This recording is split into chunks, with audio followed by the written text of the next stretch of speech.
Guys,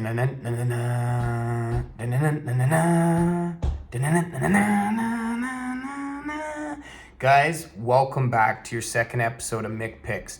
Let's just do a light recap of last week. Guys, we went 12 out of 16 games. That's 75% win percentage. I'm super stoked on that. I'm hoping we're going to be able to maintain something like that moving forward, but I'm not making any promises. We'll do a recap on the upsets. I picked the Browns, the Jets, the Lions, and the Raiders. The only game that didn't turn out was the Panthers. Those are some huge upsets, guys, and I hope that you picked these and had these locked in.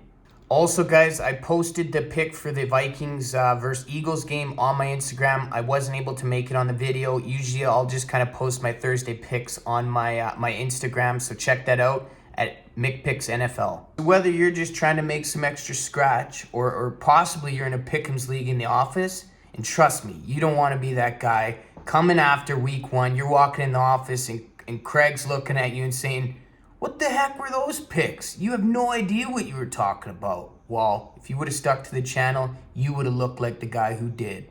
The first game I'm going to be looking at this week, guys, is the Green Bay Packers versus the Atlanta Falcons. Not super stoked on this pick. I'm a little worried that Atlanta Falcons are going to show some of their different gadgets in this week too that they didn't show in week one. We know that the Packers dominated the Bears, like absolutely dominated them. Aaron Jones was all over them that game. Jordan Love had a good game, his first NFL debut for week one for his new team. He threw for 15 out of 27 passes for 3 touchdowns.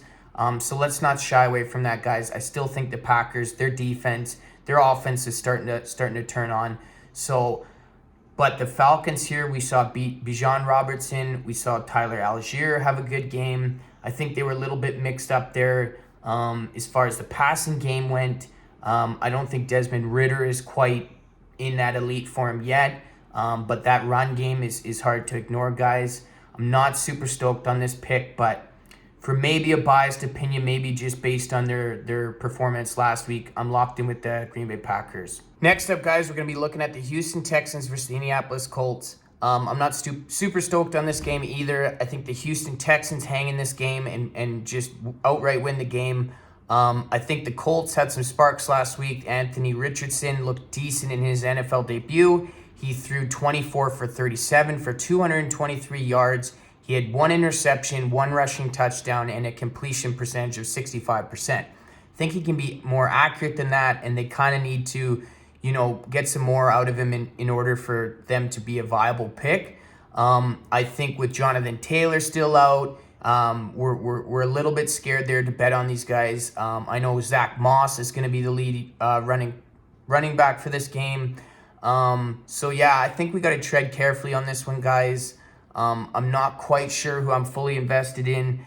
If I need to know if Jimmy Ward, Jalen Petrie are out of this game, then I'm going to be going towards the Colts. If they are in this game, we're going to be going for the Houston Texans. So like I said, I'm not super stoked on this pick. I think Stroud had some good spots in his first game, but not quite enough to lead a team confidently. So I'm taking the Texans, but it's up in the air. It's about a 50-50 on this one. Next up, we're going to be doing the Seattle Seahawks versus the Detroit Lions. Guys, I hope you took my Lions last week to beat the Chiefs. That was probably one of the biggest upsets of that week. I'm really happy about the performance of the Lions. I think obviously in Kelsey's absence, it was pretty tough for Mahomes to find those outlets. But yeah, I like the Detroits in this matchup. The Seahawks let us down last week. LA Rams kind of ran what they wanted to in that game. Their script was great. Matthew Stafford played great. Aaron Darnold played pretty well. I think some of those younger receivers shocked us a bit. So I'm liking the Lions on this one. Both starting tackles, Charles Cross and A.B. Lucas, will miss some time for the Seahawks. So they've signed Jason Peters with this week with who's a 41-year-old to fill this O-line. I'm not sure how quite well that's going to work out for Seattle. And talking about Geno Smith, guys, he didn't look good at all. I hope we're not exiting this Geno Smith era already. He had 112 passing yards, which is just not that great. Aaron Darnold was all over them this game. I don't want to overreact from last week and let our emotions get involved, but I just think Detroit Lions are the better team, the more put together team. on their offense. Their defense looked fairly good. And I think Detroit comes out and outright wins this game. Next up, we got the Chicago Bears versus the Tampa Bay Buccaneers. So this game, another one, we got to take these ones on the chin, guys. We didn't have Tampa Bay last week. They were one of our upsets. So this week, I'm kind of flipping the script. I think we turn around, we go with Baker Mayfield here. The defense looked really good last week. Mike Evans dominated that game. So Baker Mayfield can stay, free in the pocket there. I think he finds veterans like Mike Evans all day long. And aside from that, the rushing department, I have Rachaad White in my fantasy. He didn't quite perform as well as I would have liked, but he was involved in about 79% of the snaps. He managed to only get 49 rushing yards. So I think if the Buccaneers can mix in a little bit more of the run game into this and then mix it in with a bit of the deep balls to Mike Evans, I think they should beat the Bears. I can't take the Bears after their performance against the Packers last week. Justin Fields just looked lost out there, guys. They weren't in any shape to win a game. They could come back and win this game, but I think we ride the public on this one. I think we go with the Tampa Bay Buccaneers. Next up, we got the Raiders versus the Bills. So we all seen what happened to the Bills in the Jets game. Even after Aaron Rodgers going out, Josh Allen turned the ball over 4 times. He had 3 interceptions, 1 fumble. This basically dictated the outcome of the game. I know that the Jets defense showed up in this game, and Zach Wilson rallied a little bit, but I think it was the defense that took this over. So for that, and I also took the Raiders upset last week to beat the Broncos, but I don't think that when we're talking about the Broncos and the Bills is obviously a far more superior team. I think that the Bills get it back on track here, and they come out to tie their record as 1-1 after week 2. As much as I like Jimmy G and Devontae here, I don't think that they have a complete team to beat the Bills quite yet. But if you have any comments or concerns, let me know. I was riding the Raiders last week, but I think we go back with the Bills on this one. Next up, we got the Kansas City Chiefs versus the Jacksonville Jaguars. I'm interested to see how Mahomes bounces back in this game. We all obviously witnessed the impact that it has when Travis Kelce is not involved. He's supposed to be questionable for this game, and if he comes back, I think he'll be playing at about half capacity, maybe a little more. We know that when Kelce's in the mix, this opens up a lot of doors for the receivers, and Mahomes is able to distribute that ball effectively. We did not see that last week. Kadarius Toney let them down. He had 5 receptions, only 1 of those catches he made. We've seen that there was the missed catch that resulted in the pick 6 for Detroit Lions. But I think that Mahomes and the boys rally in this one. I'm hoping Kelce comes back. But either way, I think that the Kansas City Chiefs come back in this one. I think that they beat the Jacksonville Jaguars. So for that, I'm locked in with this one with the Kansas City Chiefs. Next up, we got the Baltimore Ravens versus Cincinnati Bengals. Guys, I'm not going to boast a lot, but I have to say the Browns beat on the Bengals last week. If you had them as one of my picks, the Browns, then you would have gotten that upset. I think Joe Burrow came out there flat-footed as we expected. The Browns just took over that game entirely. It was hard for him to make any sort of comeback in that game.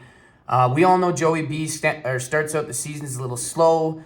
I think playing against the Ravens this week, they're going to come back. I think Joe Burrow throws for at least 300 yards. I think he gets guys like T. Higgins involved again. He went for 0 points in fantasy last week, which was a shock to most owners. And if you were one of the people who targeted him as a buy low target, I think that would have been a great purchase. It's funny too, Jamar Chase was calling them out before the game, calling them elves, and they turned around and dominated them. So I think Cincinnati bites back in this one, and I think they pull off the win against the Ravens. Next up, we got the New York Giants versus the Arizona Cardinals. So first and foremost, obviously we seen Daniel Jones get driven into the ground last week. 40-0 was the final score of that game. It's hard for teams to come back from a deficit like that, but I think Daniel Jones comes back in this week too, and he ends up performing better than Joshua Dobbs. Arizona Cardinals, Budda Baker had a fairly good game. James Conner wasn't rather efficient with the ball. I don't see I don't see the Arizona Cardinals getting any better anytime soon, guys. There's some analysts are calling their season to go for 0-17. I don't think they'll quite do that bad, but I do think that the Giants come back in this game. I think Saquon has a nice bounce back. If you were able to get him as a buy low target last week after their performance, then you could probably see some dividends in the future from Saquon there. I'm hoping Darren Waller remains healthy this year, and I think that he's going to be involved a little bit more in the passing game this game. So for that, I'm taking the New York Giants. Next up, we got the Baltimore Ravens versus Cincinnati Bengals. Guys, I'm not going to boast a lot, but I have to say the Browns beat on the Bengals last week. If you had them as one of my picks, the Browns, then you would have gotten that upset. I think Joe Burrow came out there flat-footed as we expected. The Browns just took over that game entirely. It was hard for him to make any sort of comeback in that game. We all know Joey B starts out the season a little slow. I think playing against the Ravens this week, they're going to come back. I think Joe Burrow throws for at least 300 yards. I think he gets guys like T. Higgins involved again. He went for 0 points in fantasy last week, which was a shock to most owners. And if you were one of the people who targeted him as a buy low target, I think that would have been a great purchase. It's funny too, Jamar Chase was calling them out before the game, calling them elves, and they turned around and dominated them. So I think Cincinnati bites back in this one, and I think they pull off the win against the Ravens. Next up, we got the Carolina Panthers versus the New Orleans Saints. We don't like to let our emotions get too involved, like I said, guys, but I can't help but to admit the Carolina Panthers, they upset me last week when I picked them for the upset. We went 4 out of 5 on the upsets last week, guys. This was one of the games where they got outplayed, outclassed. Their defense didn't show up against the Rams. Bryce Young didn't wow me in any shape or form. I think Miles Sanders needs to kind of bring that same sort of pace as he had there at the Eagles. With the Eagles last year, we've yet to see that sort of thing. I know it's early. It's only week 1. But we just kind of expected a little bit more from them there. I know that they signed Tariq Cohen in this past week. I don't know if that's going to be a target share, snap share type deal. But maybe they just want to add another veteran running back into the mix to help them out there. For the Saints, same sort of thing. Chris Olave had a great game. I think we're excited to see what he has to offer in the future. We know Derek Carr is going to be an elite quarterback there. I have big things for him there. I think he's a good fit. We just need to see a little more from the Saints defense. They kind of trailed off in the second half of the game. I'm still taking the New Orleans Saints on this one. I'd like to take the Panthers, maybe with a big spread there, possible teaser. But I'm just got to stay with it and lock in with the New Orleans Saints here. Next up, we got the Broncos versus the Commanders. Guys, I'm not going to spend too much time on this game. I don't like talking about Wilson, to be honest. He's been a constant letdown for me ever since his last, I would say, Super Bowl performance. But yeah, we know that Jerry Jeudy's back. He's probably going to be operating at a little less than half capacity. So we're hoping that Cortland Sutton is going to be in full shape. He's going to be showing up. We didn't see much of Marvin Mims last week, although I think that as long as Russell Wilson can get him a little bit more involved, get Javonte Williams with the run game, we should see a little bit more out of this game than we did last week. The Commanders kind of hung in there. I picked them last week. They won that game, not by a large margin. It was very close. I think Howell's still got some work to do. The Commanders' defense can show up when they need to, but it's not all the time. So for that, I'm going to take the Broncos on this one. I'm not feeling very good about it, as I said before, but I am locked in with the Broncos. Next up, we got the Dallas Cowboys versus the New York Jets. So if you were to ask me about this in the summertime, I'd probably be leaning towards the Jets, obviously knowing that Aaron Rodgers would still be in this game. I just want to say, guys, it was really hard to watch him go down in that first drive there. I was really looking forward to seeing how he was going to fare with the Jets this year. So from an NFL fan standpoint, from a Green Bay Packers standpoint, it was hard to see him go down, guys. It was nice to see Zach Wilson rally with his teammates and pull off the win still there. But I think that this game was entirely won by the defense. Mostly, we seen the Wilson receiver catch a nice grab there for a touchdown. That could potentially be the touchdown grab of the year. It was really cool to see. And it's good that they rallied and won this game for A-Rod. I think this game against the Dallas Cowboys is going to be a little bit tougher. We know that Dallas Cowboys defense basically took over the last game. They beat the Giants 40-0. Dak Prescott wasn't necessarily, spectacular in this game, but I think he did enough to win. We've seen Tony Pollard had a very explosive game. He had 2 rushing touchdowns. He had 14 rushing attempts for 70 yards and a few receptions there too. Excited to see how he flourishes on this new offense.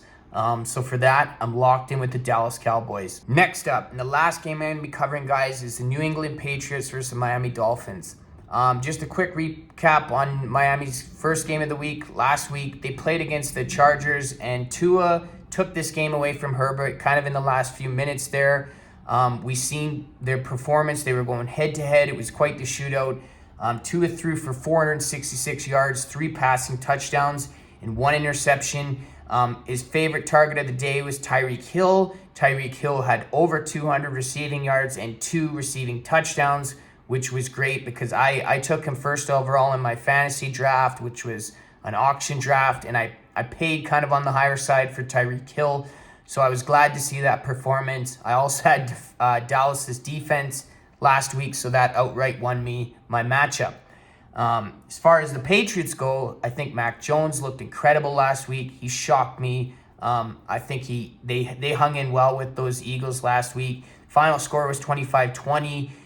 They were just barely holding on. I think the Eagles struggled to keep a lead in that game, and it came almost down to the wire. But for that, I'm still going to take the Miami Dolphins here. I think Tua Tagovailoa is going to have a massive year, and I'm excited to see him incorporate Waddle a little bit more into it. And I know Tyreek Hill is going to just be dominant with him. So I'm excited to see this. This is my last pick, and I'm locked in with the Miami Dolphins.